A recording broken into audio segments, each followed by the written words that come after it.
ทีนี้วิทยุกระจายเสียงนักเลงต่อออกอากาศทุกมือผ่านช่องทางประตูหน้าต่างและซ่องลมและมื้อนี้กะสิขอพาท่านผู้ชมไปกินสิ้นดาดพันแซ่บๆที่จริงจังข้าพเจ้าขอบอกเลยว่าเป็นห้านเด็ดห้านแซ่บในตำนานเปิดมานานกว่า50ปีถ้าเอ่ยซื้อไปนี้บอกได้เลยว่าหลายๆคนก็คงจะฮู้จักดีกับห้านสิ้นดาดพันป่าพาวทีเด็ดของห้านมันจะมีน้ำแจ่วให้เลือกตั้ง3รสบ่ว่าจะเป็นแจ่วปลาแดกแจ่วทั่วสุกีหรือจะเป็นเดอะเบสของทางห้านเลยก็คือแจ่วพันเป็นแจ่วสุดลับ 3,000 ปีที่ใครได้ลองชิมแล้วก็ต้องติดใจถ้าบ่แซ่บแท้หรือว่าบ่ดีจริงก็คือสิอยู่บ่ได้จนฮอด50 ปีแม่นความขน้อยหรือบ่อีพ่ออีแม่เอ้ยห้านเพิ่นจะขายเป็นสูตรมีผักพันเครื่องเคียงและออเดอร์ให้พร้อมขอแนะนำให้สั่งเซตรวมเพราะว่าได้หลายและก็สมราคาแฮงสั่งมาเซตเดี๋ยวนี้ซ้ำสิดาดซ้ำสิพันอยู่ห้านเพิ่นนี่นอกจากจะมีดาดพันแซ่บๆแล้วก็ยังมีอาหารตามสั่งอีกหลากหลายอย่างเช่นทอดกกปีกไก่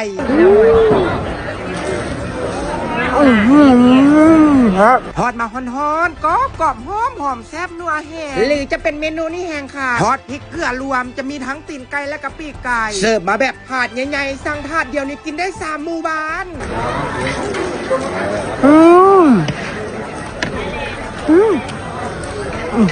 และนี่ก็เป็นเพียงส่วนหนึ่งเท่านั้นใดที่ข้าพระเจ้าได้ยกเอาความแซ่บความนัวมาเสิร์ฟให้ท่านผู้ชมได้รับชมและรับฟังน้ำกะขอบอกเลยว่ายังมีอีกหลายเมนูเด็ดๆที่บ่ทันได้สั่งมาเสียมเดี๋ยวเอาไว้รอบหน้าข้าพระเจ้าจะมาจัดหนักจัดเต็มให้เบิ่งและใครที่อยากจะริมลองความแซ่บแบบนี้ข้าพระเจ้าขอเฮียนเซอร์เลเดอร์อยู่ที่ห้านสิ้นดาดป่าพาวตำนานความแซ่บ50 ปีห้านเพิ่นจะเปิดทุกมื้อตั้งแต่เวลา 4 โมงแลงจนฮอด 10 โมงครึ่งสถานที่แม่นตั้งอยู่บ้านโพนไซเมืองไซเสียดหาหอม11และ12อยู่ต่อหน้าปกครองนครหลวงหรือว่ากรุงกันข้ามยับง่ายไส้สวยกับกอกโพนไซจบข่าว